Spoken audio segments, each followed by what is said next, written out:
She ran from the guards and saw a tall person in the rain. Without thinking, she threw her arms around him, thinking he was her brother. What she didn't know, the stranger she hugged so hard was the Vampire King, and her touch gave his dead heart its first beat in hundreds of years. The rain fell like tears over Eldon City, turning the stone streets into mirrors that showed the light of 1,000 lamps. Mira's bare feet splashed through puddles as she ran, her heart beating hard against her ribs like a trapped bird, wanting to escape. Stop! That thief! The shout bounced behind her, hitting the narrow walls of the night market. She held the stolen loaf of bread tighter against her chest, keeping it safe from the rain, even as her old dress stuck to her skin. The bread wasn't for her. It never was. For orphan children waited in the broken-down chapel on the east side, their sad eyes and empty stomachs more painful than any hunger she'd ever known. The market was crazy tonight. Sellers shouted about fresh fish and silk scarves. A fortune teller's tent glowed purple in the darkness.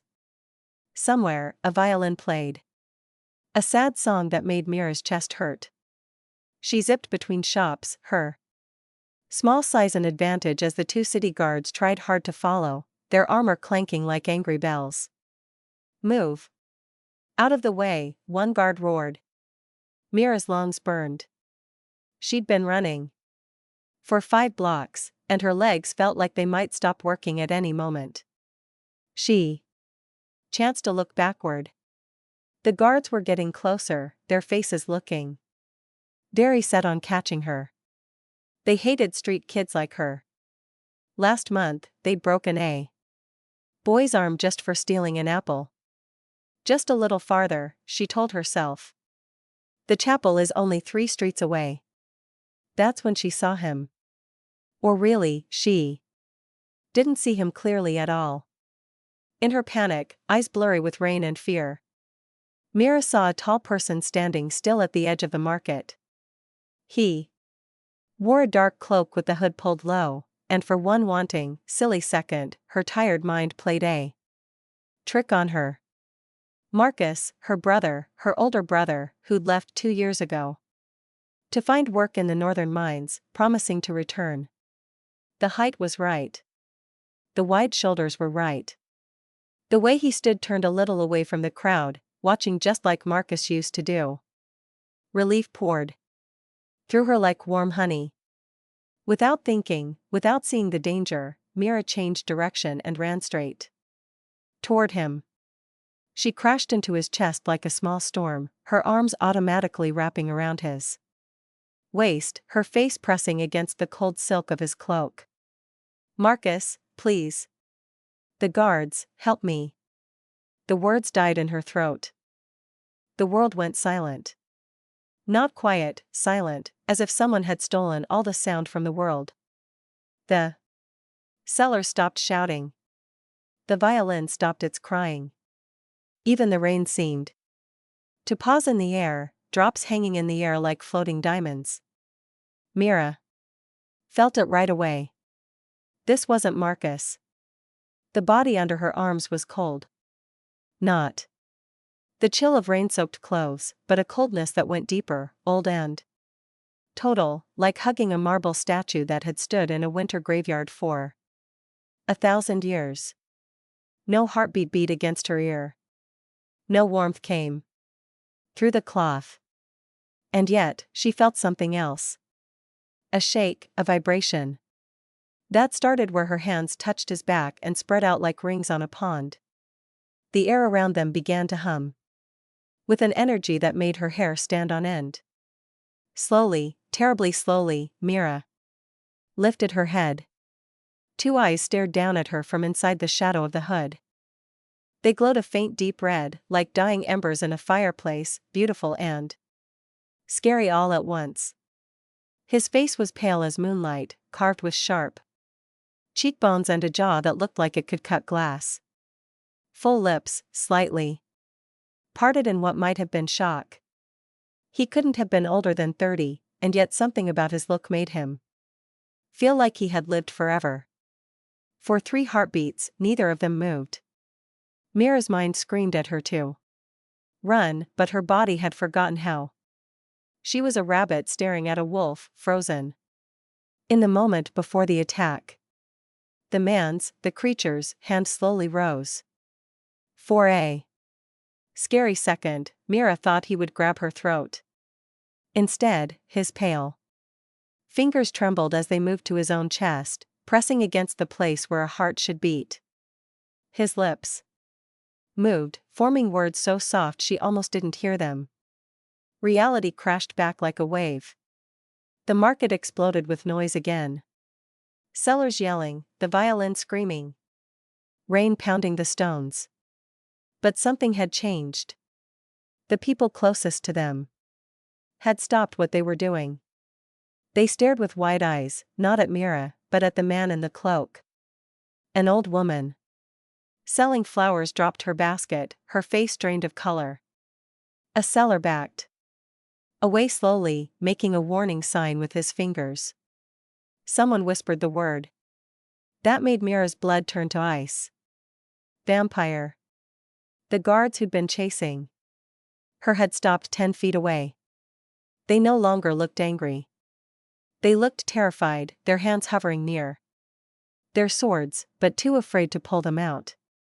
Mira finally found the strength to pull away. She stumbled backward, her arms falling to her sides, the bread slipping from her hands and landing in a puddle with a soft splash. The vampire's deep red eyes followed her movement. But he didn't reach for her. He didn't move. At all. He just stood there, one hand still pressed to his chest, his face frozen in something between wonder and horror. I'm sorry, Mira stuttered, though she didn't know why. She was apologizing. I thought you were. I didn't mean to. Go, he said. His voice was like velvet dragged over gravel, smooth and rough all at once. It held power, the kind of voice that had ordered armies and knocked down kingdoms. But underneath the power, Mira heard something else. Something that sounded almost like fear. She didn't wait to find out. Mira turned and ran, leaving the bread behind, pushing through the crowd that parted for her like water around a stone. Behind her, she heard nothing. No footsteps following, no shouts, just that terrible, heavy silence that seemed to stick to the vampire like a cloak. She ran until her legs gave out 3 streets away, falling against a wall in a dark alley. Only then did she look down at her hands. They were shaking, but not from fear alone. Where her palms had pressed against the vampire's back, her skin tingled.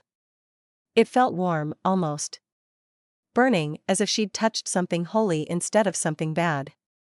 And on her left wrist, just below her thumb, was a mark she'd never seen before. A faint silvery line, hard to see, that glowed softly in the darkness before fading away. What just happened? Back in the night market, Lucian, the vampire king who had walked the earth for over 500 years, stood still in the rain. The crowd had cleared a wide circle around him. No one dared come near. Even the bravest sellers knew his face from the old paintings, from the stories whispered in dark rooms. But Lucian didn't care about them. His hand stayed pressed to his chest, feeling something he hadn't felt in 500 years. Thump. Faint. Far away. Like hearing thunder from miles away. Thump. His heart. His dead, silent heart. It was beating. My lord. A voice spoke from the shadows. A person in black armor came out, kneeling in the wet street. His shadow knight, sworn to serve until death. Are you harmed? Lucian finally lowered his hand. When he spoke, his voice held the weight of hundreds of years. Find her. My lord, the girl. Find out everything. Her name, where she lives, why her touch. He stopped, unable to finish the sentence because he didn't understand it himself. The Shadow Knight bowed. It shall be done. As his servant vanished into the night, Lucien looked down at his own hands.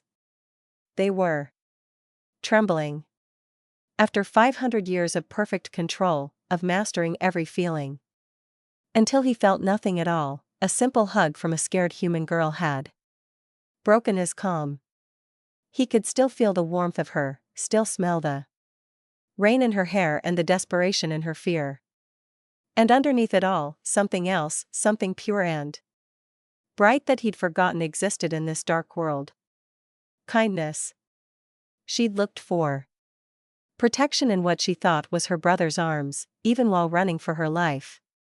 When is the last time anyone touched me without fear?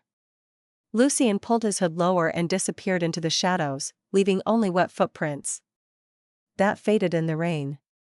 He didn't know it yet, but his 500 years of being alone had just ended with a single mistaken hug, and nothing would ever be the same. The journey back to Valinor Manor took an hour by horse, but Lucien barely noticed the time passing. He rode through the rain-soaked forest like a ghost, his mind trapped in a never-ending loop, replaying those 3 seconds when the girl's arms had wrapped around him. Thump, thump. There it was again, faint. But clearly there, his heart beating. Lucien pressed his palm flat against his chest as his black horse walked the muddy path. For 500 years, there had been nothing. The change into a vampire had stolen many things. His reflection, his ability to walk in sunlight, his taste for human food. But the meanest theft had been his heartbeat. The silence in his chest had been a constant reminder that he was no longer truly alive. Until tonight. This is madness, he whispered to the darkness. The forest whispered back. Wind moving through old oaks like the breath of sleeping giants. Somewhere in the distance, a wolf howled. His horse's ears flicked nervously, sensing things that humans couldn't. But Lucien wasn't afraid of wolves or darkness or anything the forest could offer. What scared him was the impossible warmth still staying on his skin where the girl had touched him. Valinor Manor rose from the mist like a crown of stone and shadow. 3 stories of tall, spooky buildings built 2 centuries ago. When Lucien had finally accepted that hiding was better than ruling. Stone monsters sat on the corners, their stone eyes forever watching. No lights burned in the windows. He sent most of his servants away decades ago, liking being alone more than pretending. He got off his horse in the courtyard, and his horse immediately ran to the stables, happy to be away from its master's unnatural feel. Animals always knew what he was. The Shadow Knight appeared beside the fountain, silent as death itself. Report, Lucien ordered, climbing the steps to the entrance. Her name is Mira. No family name. She's an orphan. Lives in an attic room above Henrik's bakery on Copper Street. Works as a cleaning girl for 3 copper coins a day. The knight paused. The bread she stole was not for herself, my lord. She feeds orphan children in the old chapel. She does this twice a week, always risking being arrested. Lucien stopped walking. She steals to feed others? Yes, my lord. The city guards know her well. They call her the foolish saint. There was something almost like respect in the knight's voice. She has been arrested 4 times, but never stops. A foolish saint. The words bounced in Lucien's mind as he entered the manor. The grand hallway stretched before him, lined with pictures of family members he'd outlived by hundreds of years. Their painted eyes seemed to judge him from the pictures. There's more, my lord. The knight's tone changed, becoming careful. The girl, she has a mark. Lucian spun around. What kind of mark? On her wrist. My spies saw it glowing for a moment after she met you. Silver in color. It faded within minutes, but. The knight hesitated. It matches descriptions from the old texts. The resonance mark. The world tilted. Lucian grabbed the door frame to hold himself up.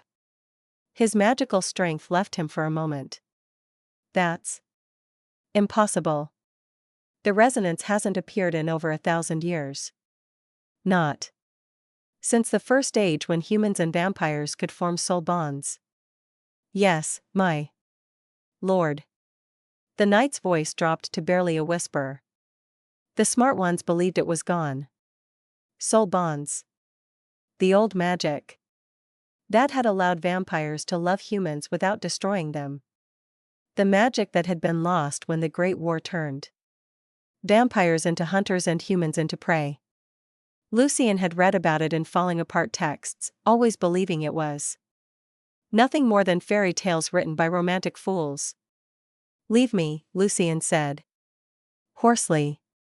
The Shadow Knight bowed and vanished into the darkness, leaving Lucian alone in the hallway with only candlelight and terrible new ideas. He climbed the stairs to his private rooms, each step feeling heavier than the last. His room was simple for a king, a large bed he never used for sleep, shelves filled with books, and a balcony looking over the forest. He stood there now, gripping the stone railing, watching the rain fall over his kingdom of shadows. Thump. Thump. Still. Beating, getting stronger. What have you done to me? He asked the knight, as if the girl could somehow hear him across the miles. Tiredness hit him suddenly. A feeling so strange he almost didn't recognize it. Vampires didn't get tired. They didn't need rest. But Lucian found himself falling onto the bed, his eyes closing against his will. Sleep came like a dark wave, and with it, dreams. He saw her face clearly now, no longer blurry from rain and chaos. Young, maybe 19 or 20, dirt smudged on her cheek, brown eyes that held kindness even though she lived in meanness. Dark hair stuck to her face. She wasn't beautiful by rich people's standards, too thin, too worn, too marked by being poor. But in the dream, she glowed.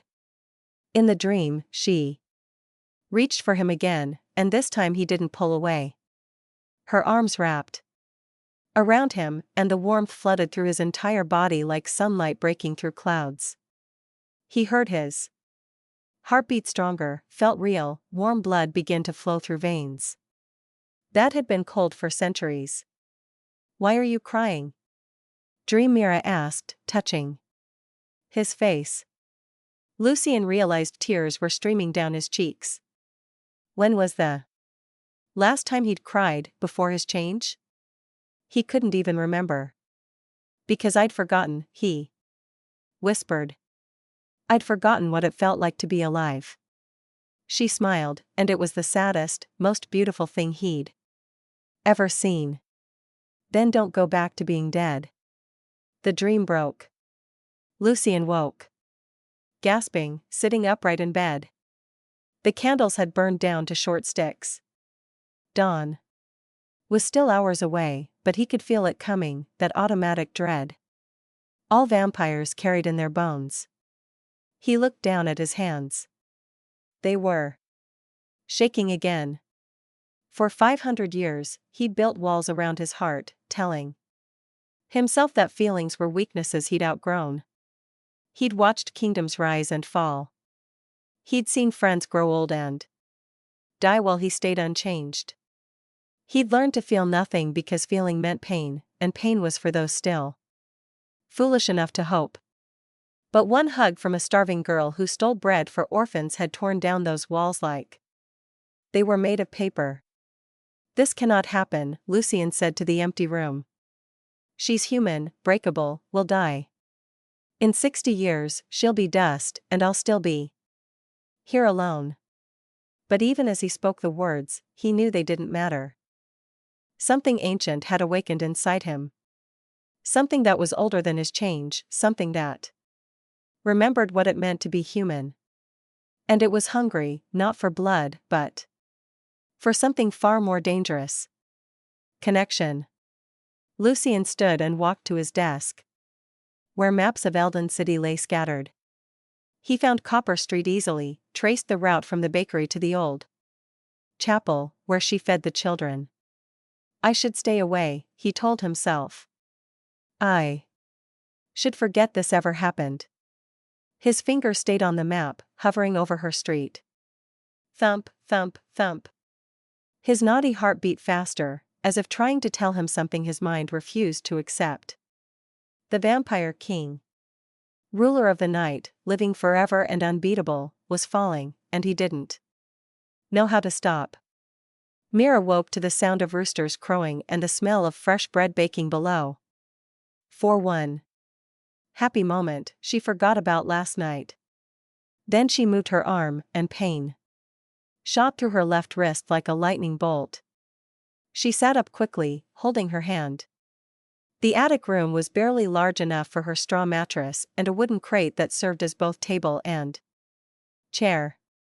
Morning light streamed through a crack in the roof, one she tried to patch with old cloth, but the rain always found a way through. Her dress from last night hung on a nail, still damp and muddy. Mira looked at her wrist in the pale light. The mark was still there. It looked like a scar, but wrong somehow. Instead of the angry red of a new wound or the pale white of an old one, it shined silver, like someone had drawn a pretty line with liquid moonlight. The shape reminded her of a vine or maybe a ribbon curling from her wrist toward her palm. She touched it gently. It didn't hurt anymore, but it felt warm, warmer than the rest of her skin. And if she stared at it long enough, she could swear it pulsed faintly in time with her heartbeat. What is this? The memory crashed over her. Deep red eyes in the darkness, cold arms under her desperate hug, the word whispered by scared people watching. Vampire. No, no, no, Mira whispered quickly, pulling her sleeve down to cover the mark. It was just a nightmare. It had to be. But she knew it wasn't. The mark on her wrist proved that something impossible had happened in that market. 3 sharp knocks on the trapdoor made her jump. Mira, you awake? The voice belonged to the baker's daughter, and the closest thing Mira had to a friend. Father wants the shop floor scrubbed before the morning rush. Coming.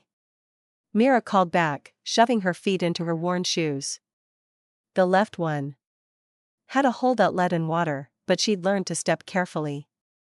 She climbed down the ladder into the warm bakery. The ovens blazed, and Henrik the baker was already pulling out trays of golden rolls that made Mira's stomach growl. She'd given her dinner to the orphans yesterday, and breakfast would be whatever leftover bits Henrik allowed her to take. The baker's daughter grabbed her arm the moment she reached the bottom. Did you hear? Her eyes were wide with excitement and fear. The whole city is talking about it. Talking about what? Mira asked, though dread was already pooling in her stomach. A vampire in the night market last night during the rain. She pulled her toward the corner away from her father. Old Margaret saw him with her own eyes. Said he was tall as a demon with eyes like blood and a face like a dead prince. She said he just stood there while everyone ran away. Mira's mouth went dry. That's just a rumor. People see shadows and imagine monsters. No, this was real. And here's the strangest part. Era leaned closer, whispering now. They say some girl ran straight into his arms. Just hugged him. Can you imagine? Either she was the bravest person alive or the most foolish. The most foolish, Mira thought. Sadly. Definitely the most foolish. What happened to the girl? She forced herself to ask. Era shrugged. Nobody knows. She ran away. But Mira, her friend's face turned serious. The city guards are looking for anyone who was near that vampire. They think he came to the market for a reason. If they find the girl who touched him. She drew a finger across her throat. Mira felt sick. Why would they hurt her? She didn't do anything wrong. Because vampires are dangerous. Everyone knows that. If he touched her, she might be cursed. Or worse, she might become one of them. She squeezed her hand. Promise me you'll be careful, Mira. Don't go out after dark anymore, please. Mira nodded, lying. She couldn't stop. Not when 4 children depended on her. The morning passed in a blur of scrubbing floors, washing dishes, and trying not to think about deep red eyes and impossible heartbeats. Henrik paid her the 3 copper coins at noon, which Mira immediately used to buy a small piece of cheese and some slightly stale rolls. From the discount pile. Not for herself. Never for herself. At sunset, when the bakery closed and Era went home to her warm family, Mira wrapped the food in cloth and slipped out the back door. Her wrist tingled beneath her sleeve, but she ignored it. The old chapel stood at the edge of the city, left behind after a fire 20 years ago. The roof had fallen in on one side, but the altar room was still safe. That's where she found them. 4 pairs of eyes lighting up the moment she appeared. Miss Mira, the youngest, a boy named Pip, who couldn't be older than 6, rushed forward. His ribs showed through his thin shirt. Did you bring food? Always, she said, smiling even though she was tired. They ate like starving wolves, which they were. Mira watched them, her heart breaking and healing at the same time. This was why she risked arrest, why she went hungry. These children had no one else. Tell us a story, asked Bella, a girl with tangled red hair and a missing front tooth. Mira sat against the wall, the children gathering around her like chicks around a hen. She told them about a brave knight who fought a dragon, carefully not talking about any vampires or night markets, or the fear that still made her hands shake. What she didn't notice was the shadow watching from the chapel's broken window. The Shadow Knight had followed her all day, reporting every movement back to his master. He watched her give away food she needed herself, watched her smile at children who had nothing, watched her check her wrist over and over when she thought no one was looking. This girl was either a saint or a fool. Maybe both. As darkness fell completely, Mira walked the children to different hiding spots around the city, places she'd found where they could sleep safely. Only when the last child was settled did she allow herself to feel how tired she was. The walk back to the bakery took her through empty streets. The city felt different at night now, as if every shadow might hold deep red eyes and impossible questions. Her wrist suddenly burned hot. Mira stopped in the middle of the street, pulling up her sleeve. The silver mark was glowing brightly now, pulsing like a heartbeat, pointing in a specific direction. North, toward the forest. Outside the city. Toward Valinor Manor, though she didn't know that. What are you trying to tell me? She whispered to the mark. It pulsed again, stronger, as if answering. Find him. Mira quickly covered it again. Fear and something else. Something that felt dangerously like curiosity was fighting in her chest. She ran the rest of the way home, climbed to her attic, and buried herself in her thin blanket. But sleep wouldn't come. Every time she closed her eyes, she saw him. The vampire king who'd looked at her like she was either his rescue or his doom.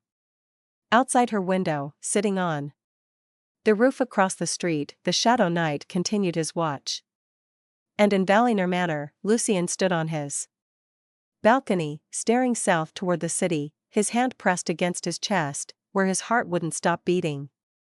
The bond was forming, whether either of them wanted it or not. 3 days passed before Lucian gathered the courage to enter Eldon City in daylight. He stood before the mirror in his room, one of the few that still reflected his image through ancient magic, adjusting the high collar of a merchant's coat. The clothing felt wrong, too simple, too human. He had worn royal silks and armor for so long that cotton and wool seemed like costumes. "You look ridiculous," he told his reflection. But the disguise was needed.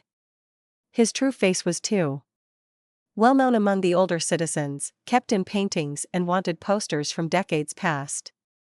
So he'd used glamour magic, softening the sharpness of his face, warming the paleness of his skin, and most importantly, masking the deep red glow of his eyes behind ordinary brown. "This is madness," he muttered, fastening a plain cloak. "You're a king, not a lovesick boy." Yet here he was, getting ready to visit a bakery like a common fool. The Shadow Knight appeared in the doorway. "My lord, I must advise against this. If the vampire nobles discover you're obsessing over a human—" "They won't discover anything," Lucian interrupted coldly. "And I'm not obsessing. I'm investigating." "Investigating what, my lord?" "The resonance mark. It's a threat to our kind if it truly exists." The lie tasted bitter on his tongue. "I need to understand what happened." The knight bowed, not convinced, but obedient. "As you wish." The journey to Copper Street took careful planning. Lucian couldn't travel by horse. Too easy to remember. He walked like a normal man, keeping his magical speed in check, fighting the urge to avoid sunlight. Even though the glamour magic protected him, the sun felt strange on his skin, warm but wrong. Like wearing clothes that didn't quite fit. Henrik's bakery sat squeezed between a sure pear shop and a tavern that smelled of old beer. The morning crowd buzzed with activity, workers buying breakfast, mothers with children, old men arguing about weather. Lucian paused outside, suddenly unsure. What am I doing? Through the window, he saw her. Mira knelt on the floor, scrubbing tiles with a brush, her dark hair tied back with a worn-out ribbon. Her dress was patched in 3 places, and her hands were red from the harsh soap. She looked tired. Thinner than he remembered, as if she carried the weight of the world on her narrow shoulders. And yet, she was smiling at something the baker's daughter said. Lucian's dead heart, no. His beating heart jumped painfully in his chest. He pushed open the door. A bell chimed. "Welcome," Henrik called from behind the counter. "What can I get you, sir?" Lucian forced his voice to sound normal. "Human. 2 rolls and whatever's fresh. I'm traveling north and need food." "Excellent choice. Mira, fetch the gentleman some honeyed rolls from the morning batch." Mira stood, wiping her hands on her apron. She moved toward the display case. And for one terrible, wonderful moment, she looked directly at him. Their eyes met. Lucian felt the air leave his lungs. Even behind the glamour, even with magic hiding his true nature, something passed between them. A knowing that went deeper than sight. Deeper than logic. Her brown eyes widened slightly, and she touched her left wrist without thinking, the motion so quick anyone else would have missed it. But Lucian didn't miss it. He saw everything about her with a hunter's clearness, the faster pulse at her throat, the slight shake in her fingers, the way her breath caught for just a second. She feels it too, he realized with shock. The bond. Miss? Henrik's voice broke the spell. The rolls. Yes, sorry. Mira blinked, tearing her eyes away. Her cheeks flushed pink as she quickly wrapped 2 rolls in paper. Here you are, sir. She held them out, careful not to let their fingers touch. Lucien took the package, disappointed and relieved at the same time. Thank you. He should leave. He'd seen her, confirmed she was alive and well. Mission done. But his feet wouldn't move, and words spilled out before he could stop them. You work here every day? Yes, sir. 6 days a week. She tucked a strand of hair behind her ear nervously. Do you need anything else? Yes. I need to know why touching you made me feel alive for the first time in 500 years. No, that's all. A noise outside interrupted him. Through the window, Lucien saw a city guard shoving a small child. A boy no older than 8, dressed in rags. I told you no begging on the street, the guard snarled. Next time, I'll have you whipped. Mira was out the door before Lucien could blink. Wait, please. She rushed to the guard, putting herself between him and the child. He wasn't bothering anyone. Look, I have a copper coin. Take it. Buy yourself a drink and let the boy go. She held out one of her 3 precious coins, the money she'd earned from hours of backbreaking work. The guard sneered. Keep your charity, bakery rat. This beggar needs to learn. I'll take the boy. Lucien's voice cut through the morning air like a blade. Everyone turned to stare at him. He hadn't meant to step in, but watching Mira offer her last coins while this brute threatened a child had lit something explosive in his chest. The guard's face shifted to uncertainty. Something in Lucien's tone, even disguised, carried a power that couldn't be hidden. Sir. I said, I'll take him. I need someone to carry my purchases. Lucien placed a silver coin in the guard's palm. Far more than needed. We're done here. The guard looked at the coin, then at Lucien's face, and something old in his brain whispered, danger. He backed away quickly. Right. Fine. Keep better control of your servant. When the guard disappeared around the corner, Mira turned to Lucien with surprise and thankfulness shining in her eyes. Thank you. That was. You didn't have to do that. Neither did you. Lucien watched her quietly. Why offer your only coin for a stranger's child? Mira blinked as if the question confused her. Because he needed help. Isn't that reason enough? The simplicity of her answer struck Lucien like a physical hit. For 500 years, he'd watched humans from the shadows, seeing only their violence, their greed, their ability for meanness. He excused his own not caring by believing humans weren't worth caring about. But this girl, who had nothing, gave everything without pausing. Shame flooded through him, hot and sharp and completely new. How many times had he walked past suffering and done nothing? How many hundreds of years had he spent believing himself above such worries? You're shaking, Mira said. Suddenly, worry replacing the thankfulness in her voice. Are you unwell? Lucien looked down. His hands were indeed trembling. The glamour magic flickered slightly. For just a second, she might have seen a flash of deep red in his eyes. I'm fine, he said roughly. Just tired. From travel. The boy tugged Mira's sleeve. Miss, I should go. Thank you.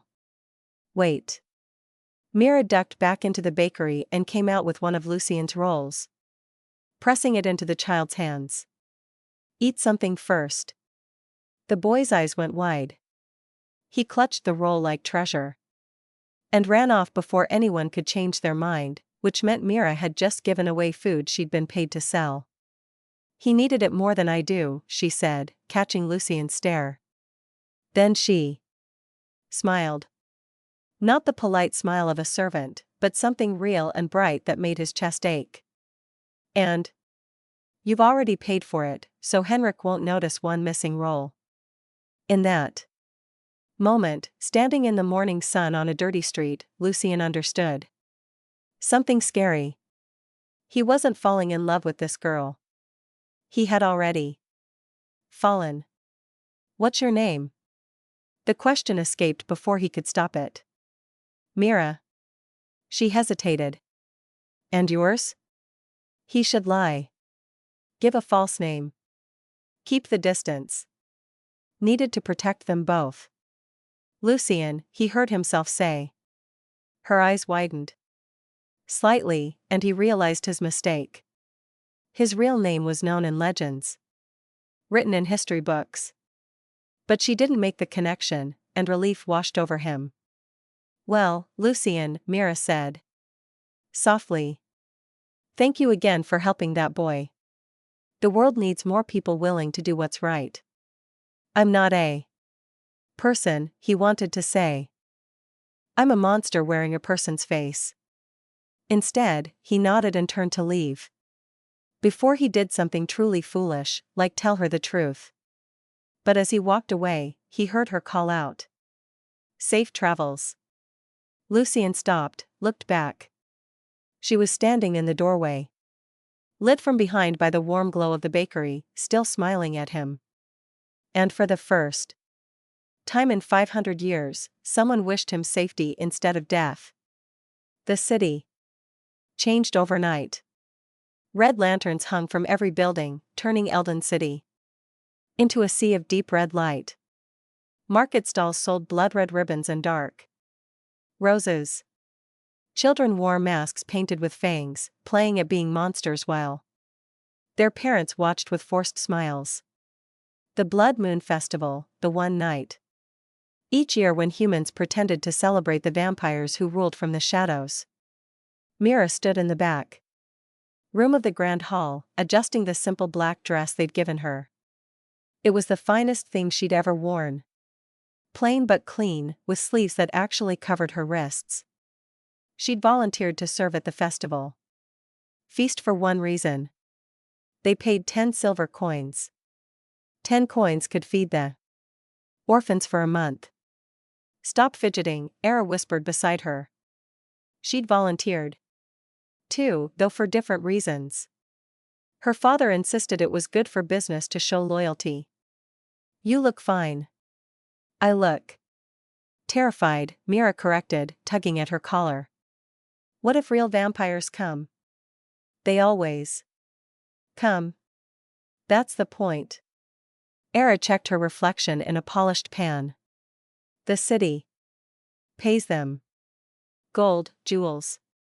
Sometimes. She lowered her voice. Sometimes people.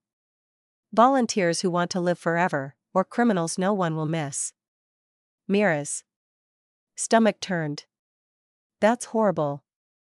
That's survival. We give them what they want. They leave us alone. It's been this way for centuries. Era squeezed her hand. Just keep your head down. Serve the food and don't look anyone in the eye. Especially not the nobles. The head servant, a strict woman named Madame Crush, clapped her hands. Attention, the guests are arriving. Remember, silence unless spoken to, eyes on the floor, and never, never go near the high table without permission. Tonight, we serve the eternal lords and ladies.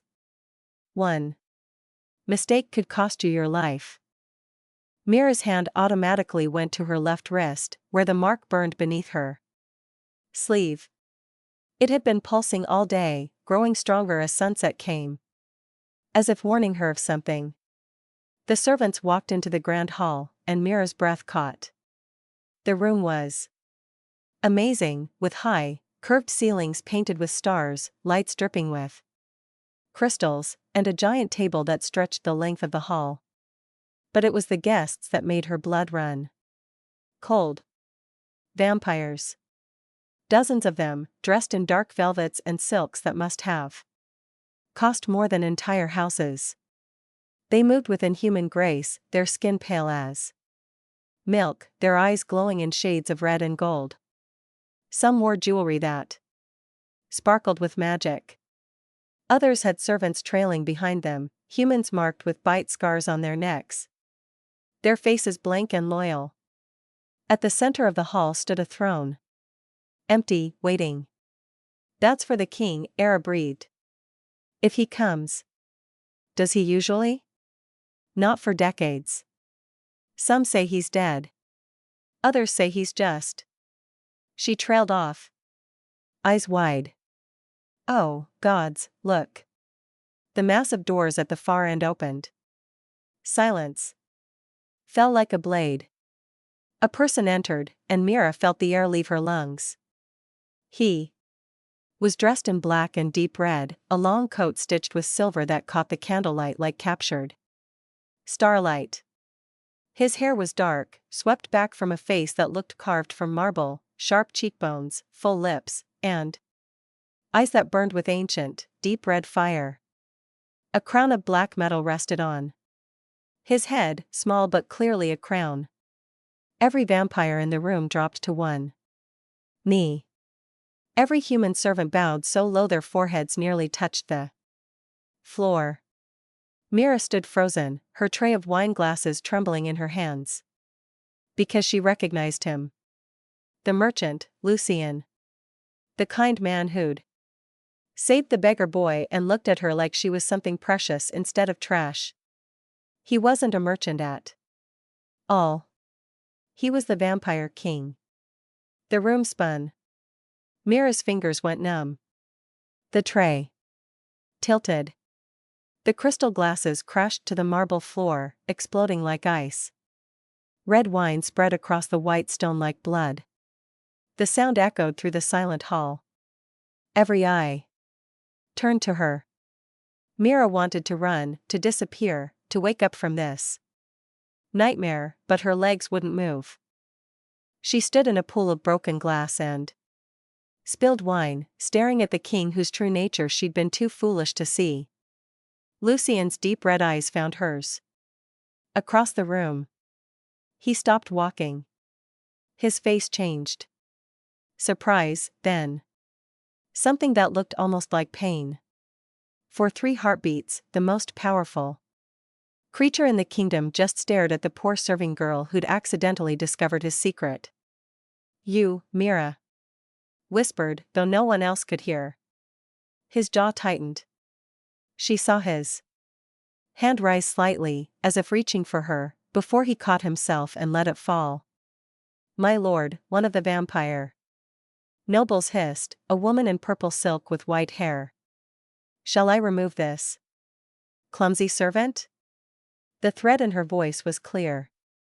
Remove meant kill. No. Lucien's voice filled the hall, total and commanding. Leave her. He walked toward his throne, his cape flowing behind him like liquid shadow. But as he passed Mira, his look never left her. It burned into her, telling her something she couldn't name. Regret, wanting, warning. The other vampires noticed. Whispers spread through the crowd like poison spreading through water. Mira heard bits. The king looked at her. A servant, how strange. Did you see his face? Madame Crush appeared at Mira's elbow, her face pale with fear. Clean this up and get out now. Mira dropped to her knees, gathering broken glass with shaking hands. Blood came from a cut on her palm, bright red against her pale skin. She didn't feel the pain. All she felt was the weight of those deep red eyes still watching her from the throne. Lucien sat like a statue, his face carved from stone, but his hands gripped the armrest so tightly that the ancient wood cracked under his fingers. The white-haired noble leaned close to him, her voice carrying, You know this girl, my lord? I've never seen her before. The lie came smoothly, but Mira heard the stress underneath it. Strange. You.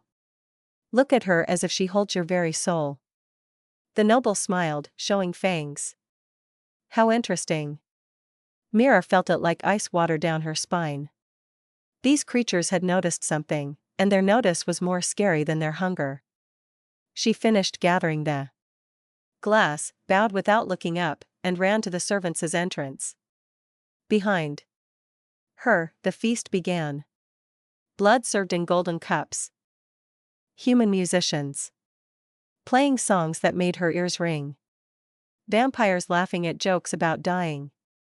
In the hallway, Mira pressed against the wall, her heart racing, her wrist burning like fire beneath her sleeve. She pulled it up and gasped. The silver mark was glowing brightly, pulsing in time with her heartbeat.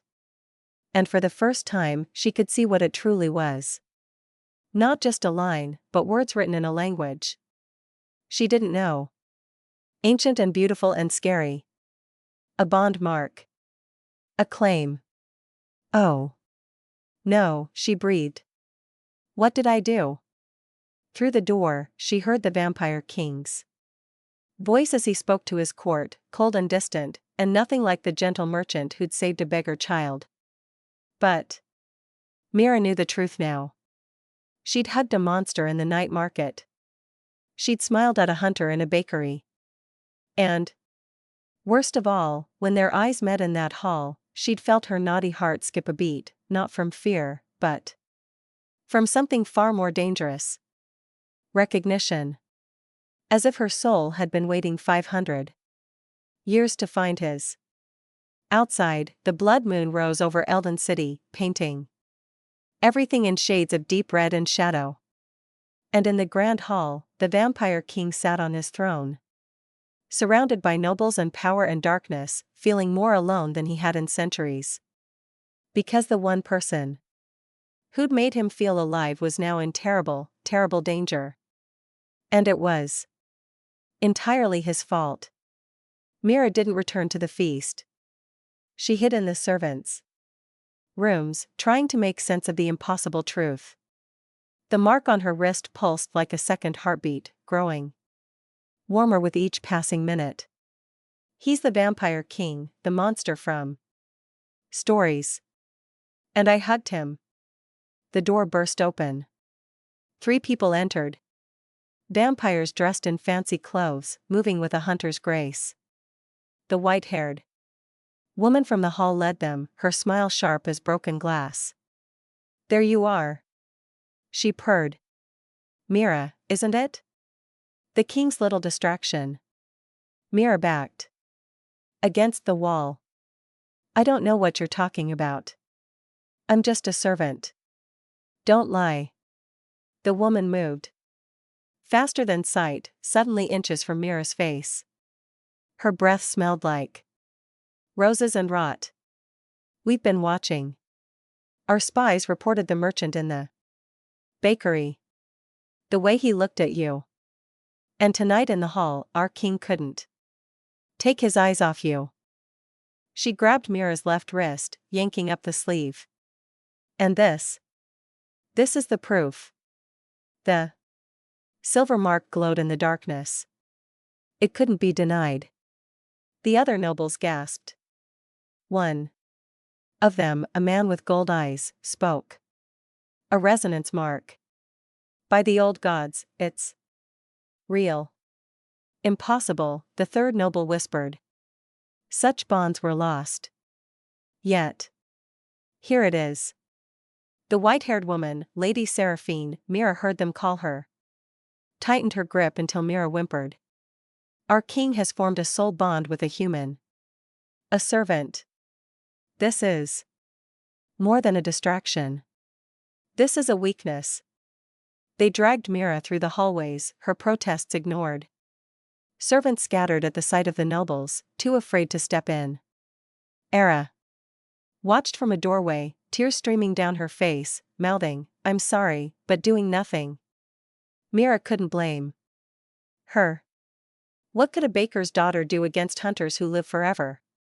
they pulled her back into the grand hall, where the feast had grown louder. Vampires danced to strange music, their movements too smooth to be human. At the throne, Lucien sat talking with an elderly vampire, but he looked up the moment the doors opened. His face changed, shock melting into cold anger. Lady Seraphine. His voice cut through the music like a blade. The hall fell silent. Explain why you're touching what belongs to me. The word sent a shiver through Mira. Not fear, but something more complicated. What belongs to me? Lady Seraphine smiled like she had won, forcing Mira to her knees. In the center of the hall. My lord, we have discovered something worrying. This servant girl has been caught stealing from the royal treasure. Mira's head snapped up. What? I've never even been near. Silence, thief. Seraphine pulled a silver cup from her cloak. Fancy. And old. This was found in her rooms. A priceless object from your personal collection. It was a lie. An obvious, planned lie. But Mira understood right away this wasn't about theft. This was a test. Lucien rose from his throne slowly, like a storm gathering strength. His deep red eyes blazed with barely held in anger. You planted that cup. My lord, you wound me. Seraphine's voice dripped with fake innocence. We just investigated reports and found evidence. The law is clear. Theft of royal property is punished by death. She paused for drama. Unless, of course, you wish to spare her. To show mercy to a common criminal because of this attachment. The trap closed with perfect timing. If Lucien saved Mira, the nobles would claim he'd gone soft, that his bond with a human made him unfit to rule. They'd gather others, maybe. Try to take over. But if he punished her, he'd lose the one thing that made him feel alive. Mira watched feelings fight. Across his face, anger, pain, desperation. For the first time since she'd learned who he really was, she saw not a monster, but a man trapped between duty and want. The other nobles watched, excited, sensing blood in the water. The girl is nothing, one noble called out. Prove your loyalty to our kind, my lord. Kill her and end this joke. Another agreed. Lucien's hands clenched at his sides. You dare command your king? We dare remind him of his duties, Seraphine said smoothly. You've hidden from the world for decades, my lord. Some wonder if you still have the strength to rule, to make the hard choices. She yanked Mira's head back, showing her throat. So, choose your kingdom or a human who will die in a blink anyway. Mira felt fear flood her body. But under it, something else rose. Anger. These creatures played with lives like they were game pieces. They'd made up charges to control their own king. And worst of all, they were probably right. She was just a human, breakable. Short-lived, not important. But she refused to beg. I won't ask for mercy. I don't need to, Mira said clearly, meeting Lucien's eyes across the hall. I didn't steal anything. But even if I had, I wouldn't be sorry. Not if it fed a hungry child. Not if it saved someone suffering. Brave words for a dead girl, Seraphine hissed. Mira ignored her, speaking only to Lucien. You asked me why I offered my coin to save that boy. I said it was because he needed help. The same reason I hugged a stranger in the market. I thought he was my brother, someone who'd protect me. Her voice grew stronger. I was wrong about who you were, but I wasn't wrong about what I did. And if I had to choose again, knowing everything. She smiled, sad and sure. I'd hug you anyway. If it meant comfort for someone. Afraid, if it meant warmth for someone who'd forgotten what warmth felt like, I'd do it again, even knowing it would. Lead me here. The hall went completely silent. Lucian stared at her as if she'd hit him. His hand rose to his chest, pressing against where his heart beat naughtily under the silk and armor. His lips parted, but no sound came out. How touching. Seraphine sneered. The mouse lectures the lions about courage. My lord, your decision. But something had shifted in Lucian's face. The pain faded, replaced by something colder and far more dangerous. When he spoke, his voice was silk over steel. You're right, Lady Seraphine. I have been hiding, making excuses. Forgetting what it means to truly rule. He walked down from the throne, each step careful. But you've reminded me. A king doesn't hide from his own court. A king doesn't allow tricks. And a king. He stopped in front of Seraphine, towering over her. His power filled the room like a real force, making even the ancient nobles take a step back without meaning to. A king protects what is his. Seraphine's confidence flickered. My lord, the law. I am the law. Lucian's eyes blazed brighter, and for the first time, Mira saw the true depth of his power. Hundreds of years of held-in anger. Finally let loose. Release her now. You choose a human over your own kind? Seraphine's voice rose in disbelief and victory. You'd prove yourself weak for. I choose, Lucian interrupted quietly, to stop pretending I'm dead inside. She's right. I forgot kindness. I forgot what it means to protect instead of just rule. Through fear. He looked at Mira, and even with the danger, even with the vampires circling like sharks, his face softened. She gave a dead king his heartbeat back, and for that, I will burn this entire court to ash before I let you harm her. The threat hung in the air. Like a drawn sword. Lady Seraphine laughed, high and breakable. Then you've made your choice. And so have we. She raised her hand, and suddenly dozens of vampires stepped forward, their eyes glowing with the same purpose. The court cannot follow a king enslaved by human feeling. We challenge your rule, Lucian Balinur, and we will take it by force. The takeover had begun, and Mira, still kneeling in the center of the hall with a made-up crime hanging over her head, realized with terrible clearness. She'd just started a war. The grand hall exploded into chaos. Vampires drew weapons, ancient blades that hummed with dark magic, their edges sharp enough to cut through steel.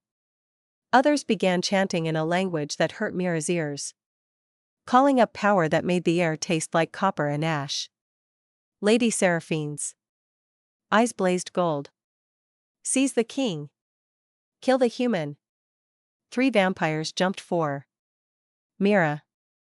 They never reached her. Lucian moved like lightning. One moment he stood before his throne. The next he was in front of Mira, his hand raised. An invisible force exploded out, sending the attacking vampires flying across the hall. They crashed into columns with sickening cracks. I said, Lucian's voice echoed with power that rattled the lights, she is mine. His anger was scary. Not the hot rage of humans, but something ancient and total, like watching a mountain decide to move. The temperature in the hall dropped. Frost spread across the marble floor in spiderweb patterns. The candles flickered and grew dim, as if afraid. You want to challenge me? Lucian's deep red eyes swept across the gathered nobles.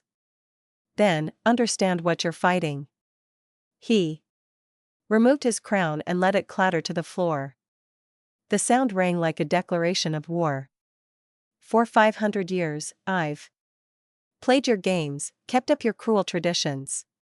Let you feast on human fear. Because I convinced myself I didn't care. His voice grew louder, filling every corner of the massive hall. But I was wrong. We are wrong. This system, blood taxes, keeping humans down, ruling through terror. It ends tonight. Gasps spread through the crowd. Even the rebelling nobles looked shocked. My lord, you've gone mad. Seraphine shrieked. Without payment, without fear, humans will rise against us. They'll hunt us as they did in the old days. Good. Lucien's word fell like a hammer. Let them try. Maybe we deserve it. He turned to speak to the entire court, and Mira saw something she never expected. Shame, carved into the face of a king who lived forever.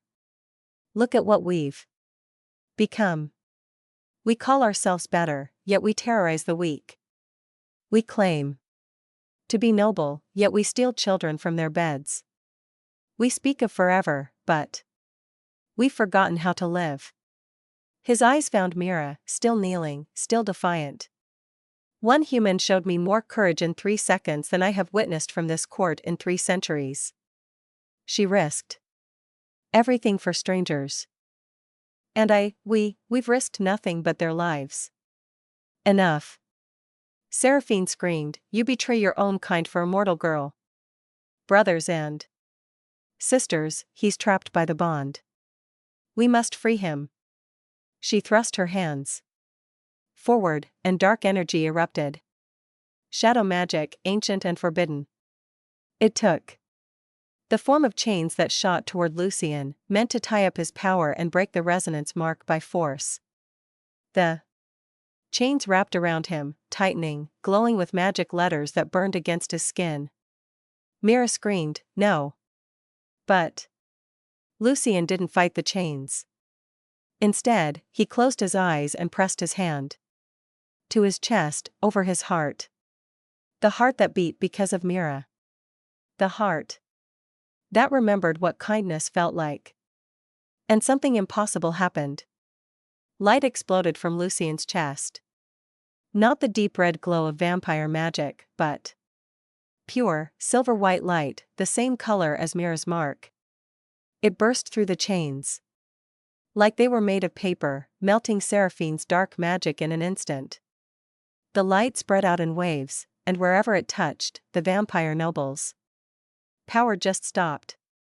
Their weapons clattered to the floor. Their spells fizzled and died. Ancient magic signs carved into their armor cracked and shattered. Centuries-old vampires stumbled backward, their eyes wide with disbelief. What is this? Seraphine gasped, staring at her hands as if they'd betrayed her. The old magic, Lucien said, his voice filled with wonder and terror. The magic we thought was gone. Mira's kindness, her warmth. It didn't just awaken my heart. It awakened the power that existed before we became monsters. Before we chose darkness over light. He looked at his own hands, watching the silver light dance across his skin. We vampires are born from death and shadow. But the resonance mark connects us to life itself. And life. He clenched his fists. And the light blazed brighter. Life is stronger than any darkness. A noble charged forward with a sword. Lucien moved his hand in a simple motion. The sword shattered. The vampire flew backward, unharmed but completely powerless. All around the hall, the rebelling nobles realized the truth. They couldn't fight this. Their king had been given a weapon they couldn't fight. The power of a bond they'd spent centuries trying to forget existed. But Seraphine wasn't finished. Rage twisted her beautiful face into something monstrous. If I cannot have the throne, then neither can you. She spoke a word in the old language, a death curse, the kind that required the caster's own life as payment. Black fire burst from her body, spreading faster than wind, burning curtains and wooden beams. The ancient hall, standing for centuries, began to burn with flames that fed on magic itself. Everyone out! Lucian roared at the vampires and human servants. Now! The hall turned into total chaos. Nobles fled for the exits, their takeover forgotten as they tried to survive. Servants screamed and ran. The ceiling groaned. Ancient wooden beams beginning to fall. Lucian ran to Mira, pulling her to her feet. Can you walk? I think so. A beam crashed down beside them, showering sparks. The heat was strong, growing stronger by the second. Lucian, the sun. She was right. Through the burning ceiling, she could see the sky. And it was no longer night. Dawn was coming, turning the sky from black to deep blue. Dawn, deadly to vampires. Go. Mira pushed at him. You have to get to shelter. I can find my own way. No. He swept her into his arms, holding her against his chest as he'd never held anything before, gently, protectively, as if she were made of glass and dreams. I've spent 500 years hiding from the sun. If it takes me, then at least I'll die, knowing I finally did something right. He ran through the burning hallways, moving with magical speed even as the silver light around his body flickered and faded. The power that had beaten his nobles was temporary, fueled by strong feelings, already draining away. Fire raged on all sides. Curtains became torches. Stone walls cracked from the heat. Behind them, the throne room's ceiling fell with a roar like thunder. Mira buried her face in his shoulder, feeling his arms tighten around her. I'm sorry, she whispered. This is my fault. If I hadn't hugged you. If you hadn't hugged me, Lucian interrupted, kicking through a burning door, I'd still be dead inside. I'd still be that cold king who watched the world suffer and felt nothing. You didn't ruin me, Mira. You saved me. They burst through the main entrance just as the first rays of sunlight touched the highest tower of the castle. Lucian stumbled, but didn't stop. He carried Mira away from the burning building, up a hill that looked over Eldon City, putting distance between them and the flames. Only when they reached the top did he finally set her down, his body trembling with tiredness. The sun rose behind them, painting the sky in shades of gold and pink. For the first time in 500 years, dawn broke over the vampire castle. And Lucian, the vampire king, stood in its light, weakened, burned by rebellion and fire. But alive. Still alive. Lucian expected to burn. Every vampire knew the stories. Sunlight could turn their kind to ash in seconds. A death both painful and final.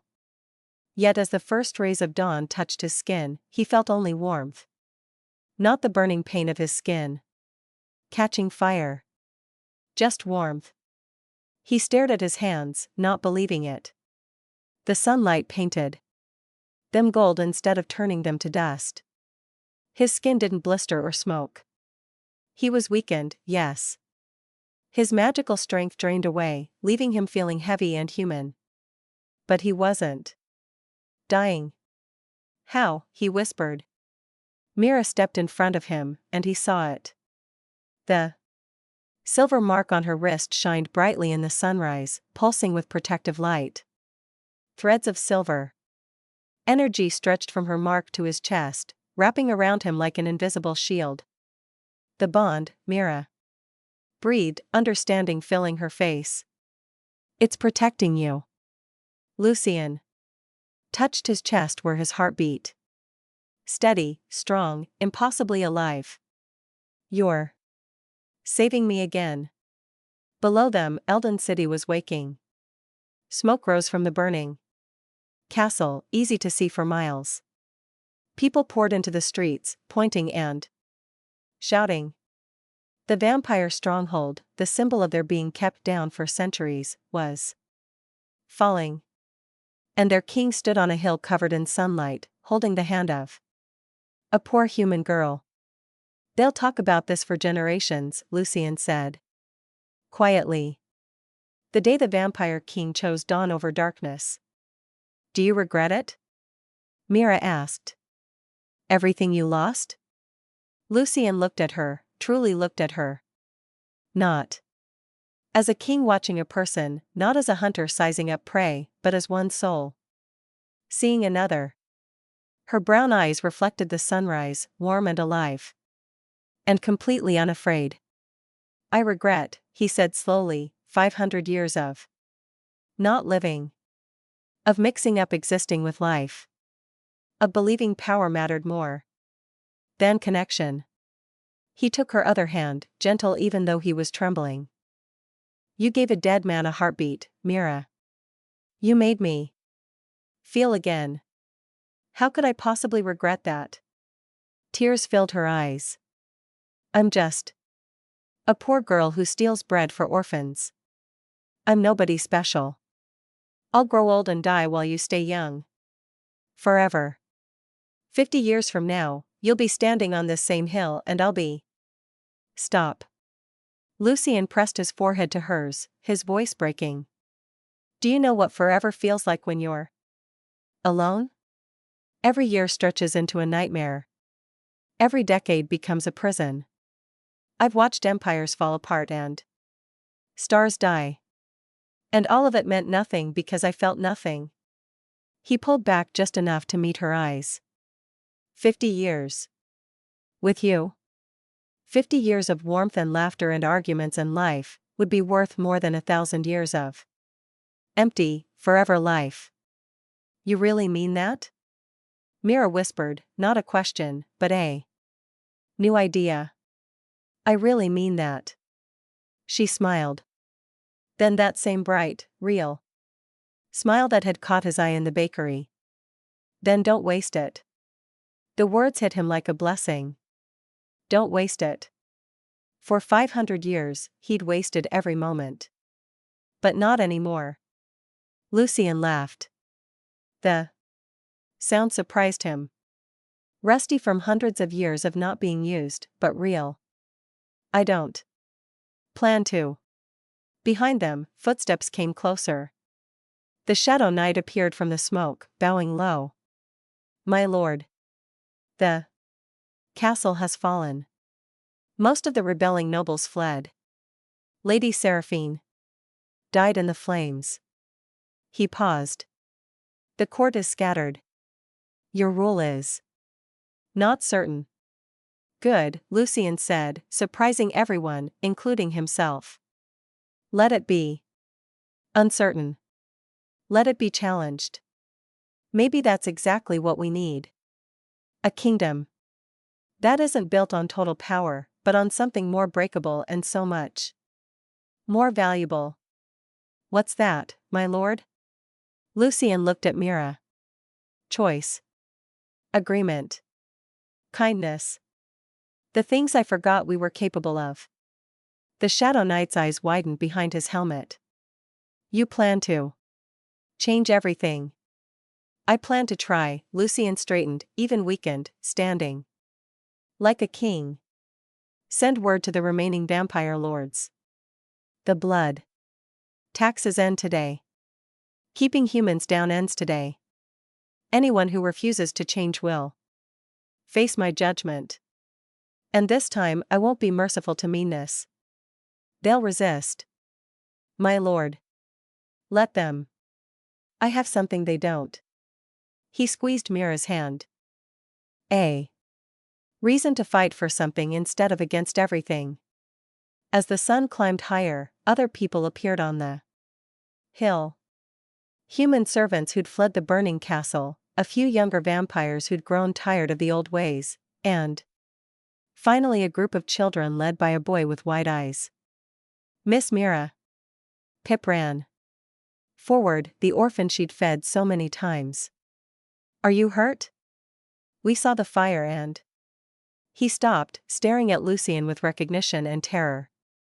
Mira knelt, pulling the boy into a hug. I'm fine, Pip. Everything's fine now. But, he's someone who's trying to be better, Mira said firmly, looking up at Lucien with such trust it made his chest ache.